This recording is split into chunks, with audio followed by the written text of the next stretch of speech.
everyone. This is the latest edition of Democratic Defenders. My name is Rich Garling, and this is my co-host, Tim Bagwell. Hello. So, Tim, what are we doing today? Well, Rich, today we are joined by Anthony Vega, the county clerk. His office oversees elections, vital records, tax extensions, and a wide range of public-facing services for one of Illinois' most diverse and fastest-growing counties.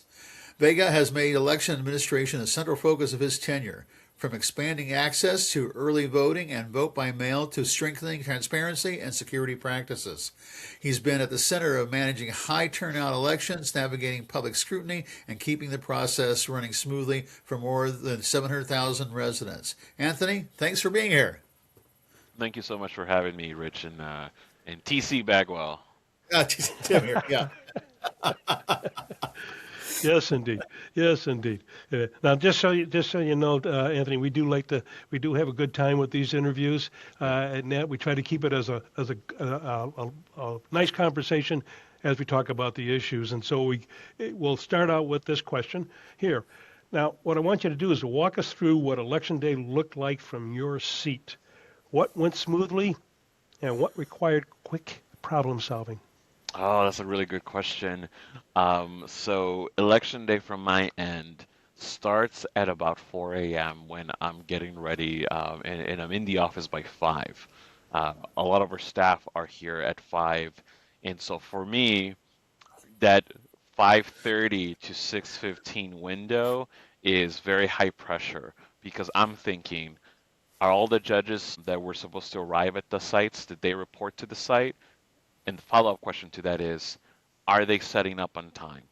Are they going to be open by 6 a.m. when the polls close? Because if not, we may have to then go to, depending on the situation, get a court order to extend voting for that period of time that was missed. And so to me, that is the high-pressure moment, 5:30 to 6:15. Once I know that everything's good, I can take a deep breath, I can have a sip of coffee, and I'm in front of my monitor. And our technology really gives us an inside look at each site. We can see the number of voters that are being processed at each location in real time. So what I'm doing, as you can imagine, is hitting that refresh button every 2 minutes and seeing the numbers climb. And so by usually 7:30, I start getting ready to go out and visit some of the sites. We have teams everywhere. I, as the clerk, decide to go to the sites with some staff, and I like to visit sites that are new to the rotation. I want to see them in action. I want to see, is this site, can we use this again, or do we got to rethink the flow of things? And I get primarily also get to see our election judges, and I get to thank them for their service because they're there for a long time. And other than that, the whole day is literally just troubleshooting issues that may arise. I get calls from either members of the media, I get calls from elected officials, other community stakeholders. This is what we're seeing, or there's this complaint I have. Can you rectify it? Let me tell you something. This past election day, I had only 2 complaints that reached my level. And that was simple of like where the cone should be placed of like marking the free electioneering zone. And you're laughing, Rich, because that's such small. That is low hanging fruit. That's easy. Easy to fix, easy to complain about. yeah. So however, I will say. For the big troubleshooting for Election Day, what didn't happen on Election Day happened the day before. We were notified from one of our early voting locations, which was going to be an Election Day location, that there was a gas leak. And so then it's kind of pivoting to, is this going to be fixed in time for Election Day voting, or do we have to pivot? And so that happened near the end of the day on Monday. Let me interrupt you just for a second there, Anthony. How does that interrupt the early voting that's going on? I mean, did you have to abandon the building, or? So our judges did have to evacuate the building for about, I think, 30, 45 minutes. During early voting, we have 17 other locations. We can easily redirect voters to those other locations until we figure out what's going on. And so they, once they were back in the building is when we were notified, hey, the gas leak is fine, but that, but there's no heat to the building. And so, because the gas leak is an ongoing major issue, so we're not going to turn it on. So that meant okay, we can close out early voting until 7 p.m. because it was about 5. 2 hours, you're not going to have the temperature dip tremendously. But we had to make a decision as to what was going to happen. And so we were literally on the phone with our Lake Barrington Village Hall partners, going down the list of plumbers who can go out there like right now to try and fix the situation. We called, Public Works, we called county facilities to kind of give us guidance, and then I called it by about I think 6:30. It's like we cannot use it. The issue is so severe that it requires specialty tools. That not only that, but the temperature was supposed to dip to nearly 0 degrees. We have equipment out there. It may impact the functionality of that equipment, and so I made the decision to shut that site down, and then you have all these legal implications. What notices do we have to make? Do we have to use? Do we have to uh, have a new site? And luckily, in Lake County, we now vote anywhere. Any Lake County voter can vote at any location, which meant that I didn't have to open up another site. If you remember the old way, you had to go to your Lake County, your neighborhood specific polling site. If that was the case, we would have had to find another location to be able to have those voters vote. So let me interrupt here for a second. Yeah. You just said that any voter in Lake County can vote at any polling place in the county. Now, how are they able to do that? We're able to do that because of our technology. We have our poll books have all the voters, and we print on demand. We print the ballots on demand at each site. So we're able to do that. The old way was we had to pre-print ballots. We spent weeks pre-printing ballots and saran wrapping them and sending them out to the sites. And then you're a voter, you check in, you'd sign the little receipt, you'd be sent to a different table, and a judge would go through a box to get your ballot and then give it to you. That is the old way of doing it, very inefficient way of doing it. So in 2 years ago we implemented this technology, and so it enabled us to have this more accessible model for So our let's take that a voters. step further then. Let's take that a Yeah. step further. Okay, run with me on this one, Tim, because I'm looking at the process. All right, Yes. now you're able to print a ballot on demand. Does that mean that you're also able to change the names on that ballot? Because we recently had a county board candidate who got tossed off, put back on, tossed off. It was going back and forth there for a little bit. Yeah. So no, because the ballot has to be final. It's not a Word document. Right. There's coding in the ballot. There is testing that we have to have the ballot undergo to make sure that it's being read correctly. So all of that, by the time it's on the poll book for it to be printed for the voter, you're talking at the end of a sequence of testing events that happen on the back end to make sure that that ballot is ready for voters.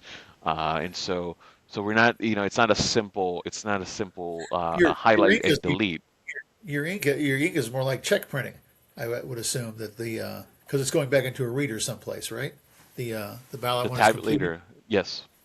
Yeah, Yep. yeah. Yeah, because you have a code, like a barcode on here, right?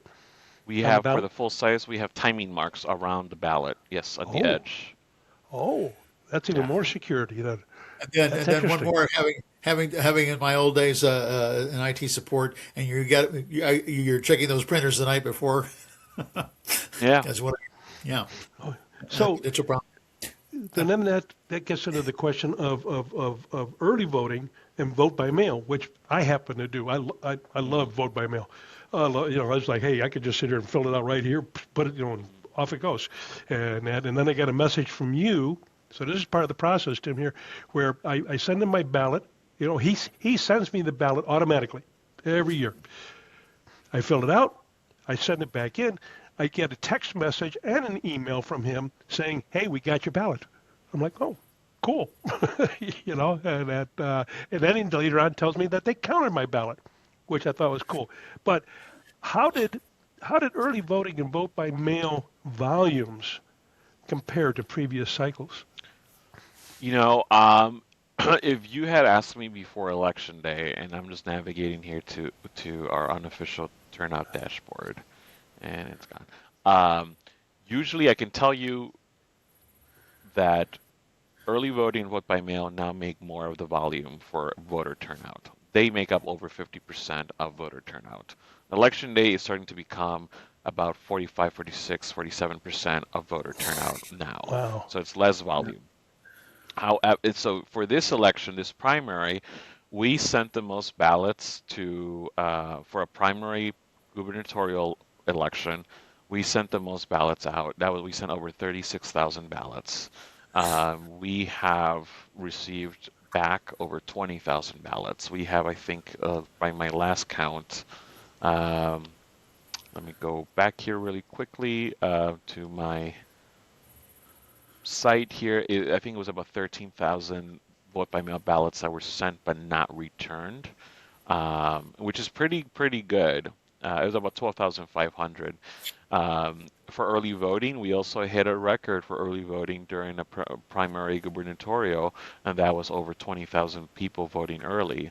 Um, However, if trends hold right now, this will mark my first election as county clerk in which election day was about 51% of overall turnout.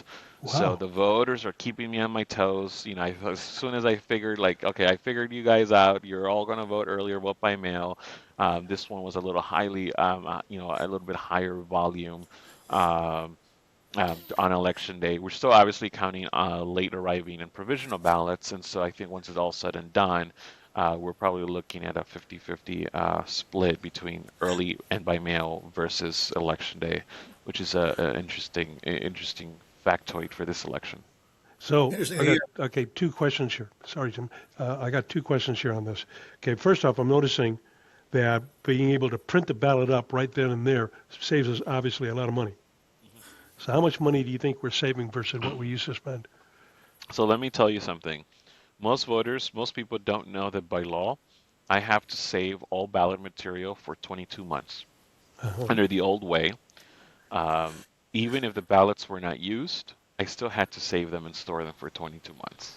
So when you were talking about hundreds of thousands of ballots that were not used, you're talking about storage. You're talking about obviously the ballot stock. You're talking about the 3 weeks of staff time, 3 4 weeks of staff time that takes to print all those ballots, package them, and send them out. We are definitely reducing our operational footprint. Right now, the only cost to that is literally the ballot stock and the ink that it's printed on at the site, and then the storage of the ballots after the election. But you're talking about a minute amount of ballots that we're storing now versus the such a large amount. And I think I did this for the county board to illustrate to them for the March 2024 primary election under the old model. I believe I would have had to pre-print nearly 400,000 ballots for that primary. Um, 400,000 people did not vote in that primary.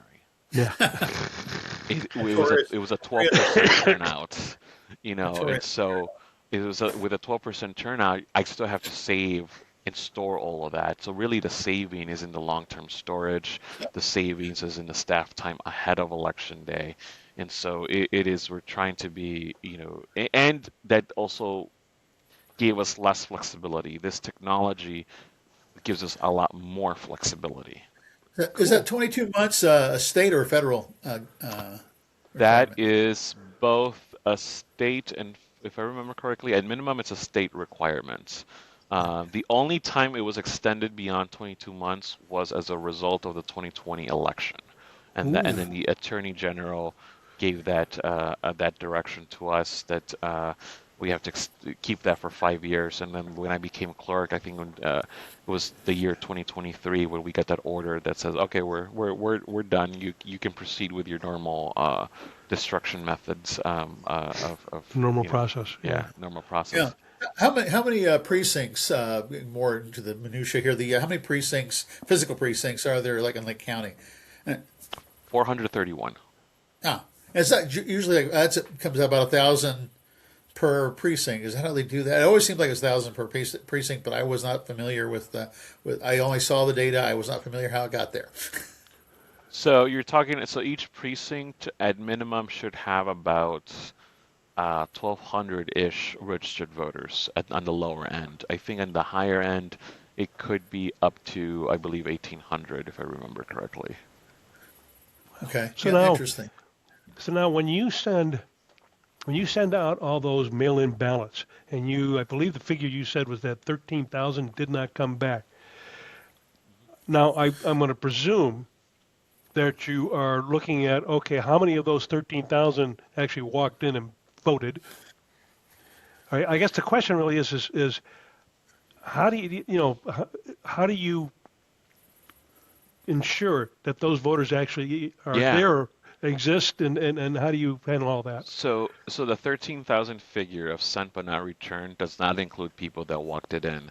And that is because we know who they are. We know that when they checked, when our judge checked them in on the poll book, there was two options for them. If you have your ballot with you, you're surrendering your ballot so you can get an actual ballot and vote right now, or you're voting provisionally, which means that we're going to put that ballot aside on hold to make sure you don't go home and send your vote by mail ballot back in and try to vote twice. So we'll hold it to verify that that's not coming back. When it doesn't come back, we'll cast your provisional into the machine. Um, but when you go into a voting site, every voter is tagged. If the voter requested a ballot, they're tagged. If the voter already returned their ballot and voted, they're tagged. If I voted on the first day of early voting and go back on the last day of early voting, my record will be flagged. I was like, this guy already voted. So the 13,000 sent but not returned is truly those that have been sent but not have been returned. Um, and so that's kind of how that works on the back end.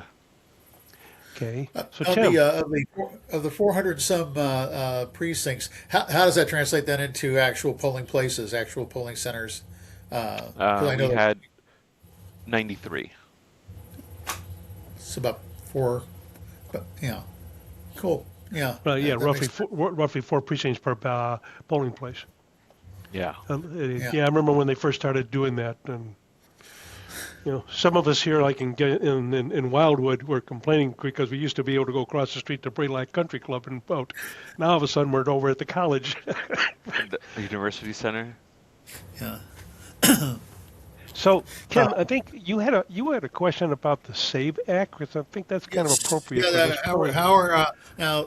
We're not there yet exactly, but it's looming over us. I was wondering how is it looming over you in particular, Mr. Vega? I am if I can visually describe what it would mean, I am looking at a tsunami of paperwork that will descend upon my office. And really, this is what it is. The SAVE Act would flood our clerk's offices, elections offices in paperwork. Essentially, we're being set up to fail, especially when you take into account the criminal penalty portion if we get it wrong. Again, how would we get it wrong? Are we now all of a sudden experts in authenticating vital records from across the country? That it would do away. It would create a huge burden in administering it. Obviously, if it passes, as clerk, I do have to follow the law, and I will follow it to the best of my ability. But the realistic implication and the practical implication is that it's going to burden our offices. It's going to make our jobs much more difficult. It's going to really disenfranchise people who, through no fault of their own, should be able to register and vote. But now, because of this uh, uh, uh, fear of what is out there of supposed bad actors. Again, the data's not there when it comes to voter fraud of undocumented individuals, and you're penalizing eligible voters in search of that. So it's a Well, disruption of the process is what they're looking for. They want to, but by making it harder for people to vote and harder for people to register, because what they hear about, that's very good information you just given us there. Because I think most of the commentators in legacy media talk about is the rights against what's aimed at women, which we know that's the case, and we know it's wrong. But it's actually aimed at the county clerk's offices to burden your offices. It looks like. yep. Exactly. And we rely on deputy registrars to this day to help register people. That's going to go away. That's a lot of burden for volunteers, especially when you have certain provisions that require the person to come to my office anyway. So it's a bureaucratic burden. It is highly impractical. It's going to bury our offices in paperwork, and then you also have the looming criminal penalty if we get it wrong. Um, Which is Again, what they could use to sit there and say, yep, basically, hey, they'll have all kinds of criminal cases across the country yep, that'll bring into question the validity of the election because you guys made a mistake in something that was impossible to deal with in the first place. right. That's exactly it. And what I will also say is, hey, none of us election administrators are saying don't hold people accountable. Absolutely hold people accountable. But let's also make sure that the accountability is on par with the actual data and the statistics of how often this happens. At the end of the day, and I've said this publicly, even the Heritage Foundation in their own study about their study about undocumented people voting, their cases were so minuscule that it doesn't impact the outcome of an election. I think you're Right. talking less than a percent. Yeah. Um, what is, I think, not, what is a more higher probability, again, not an extreme high probability where we have to be overtly concerned about it, but it's at least higher than what the Heritage Foundation found, is people who are actually eligible voters and are actually citizens trying to game the system. I mean, that is, I think, a more area where we need to focus on and hold people accountable and maybe strengthen some laws to hold these eligible voters who are actually trying to game the system and trying to vote, twice or in multiple different jurisdictions. That again, not enough to overturn an election, but enough that I think we need to say, hey, this is the line you should not cross that, and there should be some accountability, I think more defined accountability in that regard. Well, imagine what that's going to do to mail-in ballots too. I mean, how do you prove, that I'm a citizen? I do mail-in ballots all the time. How do you Yeah. prove I'm a citizen? Well, Well, and, that's why I and want this to stop it. when Go this ahead, is the Gus. thing, right? It really depends on the final version of the law of the bill that if it's passed, what we're gonna have to look at. Are we talking about verifying citizenship of all voters currently active, or is this for new voters moving forward that are either updating their registration or registering for Oh the no. first time? Oh no, no. That's Uh, going to be it's going to be for all voters, Anthony. Come on, they're not going to so, make it that easy. so I mean, Well, we will. I wonder how that's, well, it's obviously they're attacking the processes in your office, but I can't imagine how it's going to affect their own base. yeah. Of course, This but is the that thing. goes to what Rich was saying is it's also to call the whole election into doubt. And this is the thing too. We have to think about this. We live in Illinois. We make it rather easy not only to register to vote, but also to get the paperwork that you need. You look at states, we got to look at what Brian Kemp, when he was Secretary of State in Georgia, and what he did. And what he did is he closed down a lot of DMVs that were in the rural parts of Georgia that were impacting what? Black voters and rural white voters. Because now they have to drive further away. And so Yes. I worry about those voters that live in states that do make it much harder to get services. Illinois, we're relatively, again, we can complain about high taxes, but I do think we do have a level of return that it makes accessibility a little bit easier. Uh, um, and so we have, again, and we also have different, I think, uh, Waukegan Township, for example, they have their own like Waukegan Township ID for residents, and so it is going to be definitely an interesting summer months.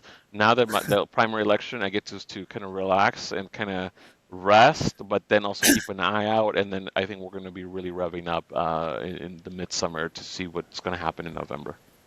Another part of the process, another question I have is not talked about a whole lot, and that's when I want to be on the ballot in Lake County. I got to circulate a petition, and I have to file it with your office. I don't live in Lake County, so no one has to worry about that.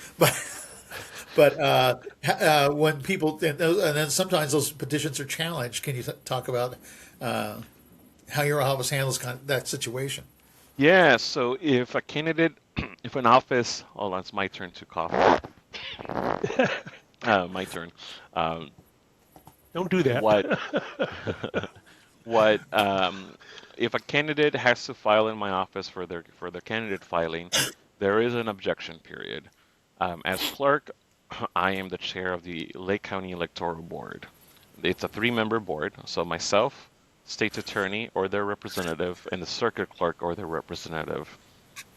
And we hear objections. Essentially, it's a almost like a tribunal where you have your objector, you have your respondent. They make their case, sometimes rooted in the law. Sometimes anybody, you know, trying to play lawyer will put things together, and we got to sift through it, and then we make the decision whether to sustain or overrule the objection. And that decision can be reviewed by the courts, and the court can say, yes, electoral board was correct, or no, electoral board was not correct, and even that decision could be reviewed by the appellate court. And so that is part of the process. One of the things that when I first ran for office, um, there's a line that I like to use that kind of informs my approach, and that is access to the ballot is a right that should never be lightly denied. That is true for the voter. That is true for a candidate. And so that's the frame that I like to look at these cases that come I think before that's me. forgotten too much. Yeah, I think that's right. exactly. And so we weigh the objection, we weigh the evidence, we weigh the law, and then we make our decision. Excellent. That's great. That's great. Again, Legacy Media doesn't talk about this. They don't talk about No. access to the No, ballot. It's no, not they just never us do. voting, but it's getting your name on the ballot, so that your people, whatever those people, your constituents, can be represented. I have one other question for you. So when you're up for election, what's that day like? You know, I can't, I didn't have a primary election, so I just did I had my day as clerk. I was the clerk that day. There was nothing else to that. I don't know what's going to happen in November. Right now, I do not have an opponent. The opposite party can slate someone against me up until June 1st. Oh, How does good. that process work? I mean, good that you don't have an opponent. Well, Yeah. right now, it could change if the other party appoints someone to fill that vacancy, since they didn't have a candidate in their race. So how does that slating, or as you said, appointing, what's the legal? How does that legally happen? It's through their internal party apparatus, and I believe it's through either a committee or the chair. So they can appoint someone that wasn't part of the primary. However, I will point this out, and I always do, except for offices of state senators or state representatives, because they exempted themselves from this rule 2 years ago. Okay, but I don't think it's. Correct me if I'm wrong, but it doesn't. It's not that simple, because for instance, if the party slates me for a county board seat, let's say, I still have to go out and get Signatures. signatures on a petition. So somebody Yes. who runs for the county clerk against you would have to gather petitions, do all the paperwork, which, by the way, I'm sorry, but to me, I look at that paperwork and I go, this is not rocket science, folks. It's not that difficult to fill this stuff out. Hmm. But yet, for some strange reason, some people have a little bit of difficulties Sure. with doing that. And I've seen my share of it, and I've objected to my share of them. And that's so. Walk us through that kind of a process. Or did I already do that? Oh, yeah, I think you did it pretty well. I've had a lot of experience in that area, and that. So, yeah. So, Yeah.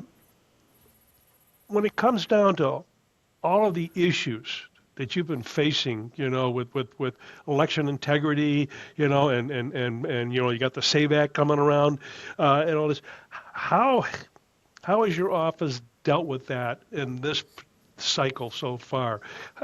What kind of impact has that had on the way that you do business with elections? First of all, I think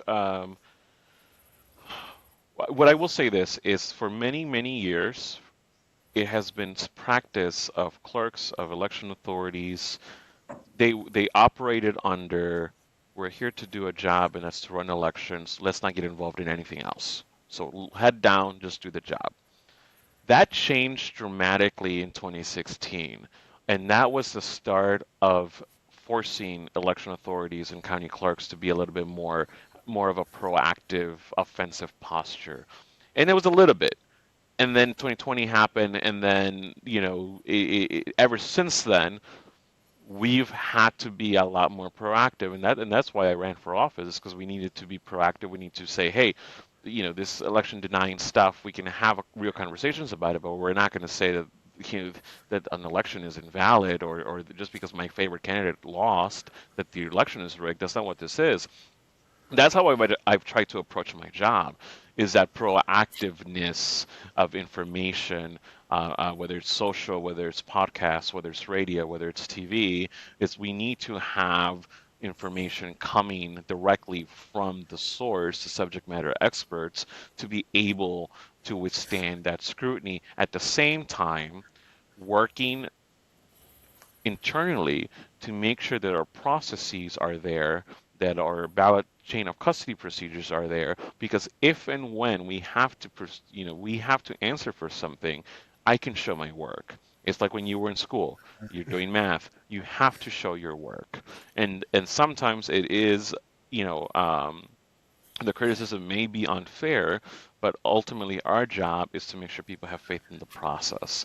And one of the things I'm very proud of is that I've engaged people who ideologically are on the opposite side of myself, who believe that vote by mail is nothing but a scam, and that they've been in my vote by mail processing center, and I've walked them through the process, and they've come around and they're like, okay, what I had listened to on some YouTube podcasts is a bit different than what you're doing here. Like, yeah, yes, I'll take that as a win. It is It's a vastly lot different, different. yes. It is a lot different. And so that's how I've approached my role. And when I first, and when I was sworn in, I had a lot of, dedicated staff that have been here for years. For some of them, I was their fourth clerk. And so it was also a cultural adjustment of like, okay, we have to be proactive. We can't just put things out. We cannot create instructions for our vote by mail voters without preemptively thinking of a few other things. And so that's why that's kind of how we will continue to do this, especially if it looks like the SAVE Act will become a reality. But that's kind of been the guiding principle Let's of hope my that job. doesn't happen. To say that. So, so you talk about a cultural difference. Now, I've lived in Lake County all my life. Well, for a short time I was in DeKalb County because I went to NIU, but and I've known county clerks since Grace Mary Stern. Okay, I think you're the first guy. I am the first guy since Amos in the 1930s Oh my God. Well, in my office. You know what? I'm gonna point of personal privilege. I'm gonna walk about 10 feet. I have in my office. It was a gift when I was sworn in. Um, it's got to be good. Actually, I'm sorry, I was wrong. The last guy was Truman in 1968. He only served for 2 years. So in my office, I have a list of all the county clerks that have served. Amos was the first one. And so as you can see, I'm at the bottom with my term end still to be determined, but I am the first male to occupy this office since 1970. Wow. Wow. Wow. Yeah. Well, as a- actually, that's kind of my. I'm originally from Richland County, Illinois, due south about 300 miles, and I see a lot of women in the holding the local offices, and a lot of clerks. And at one time, just an aside, real quick, and I need to let Anthony. Let's let Anthony go. I'll tell my story offline because it's Anthony's show. Today, this is Anthony's show. well, with that being said, okay, we're already 35 minutes into our interview, and we're having a great conversation. I'm It was really great. enjoying this, really enjoying this. But I'm sure, Anthony, you got other things that you need to be doing today. So with that, we will call it a day. So, ladies and gentlemen, that concludes this edition of Democratic Defenders with Rich Garling and Tim Bagwell, and we thank Anthony for joining us, in our interview today. Thank you So for everyone, having me. have a wonderful day. Thank you for watching this segment of Democratic Defenders with Rich Garling and Tim Bagwell. Please feel free to subscribe to our YouTube channel, Democratic Defenders, and to our Substack blog site under Rich Garling.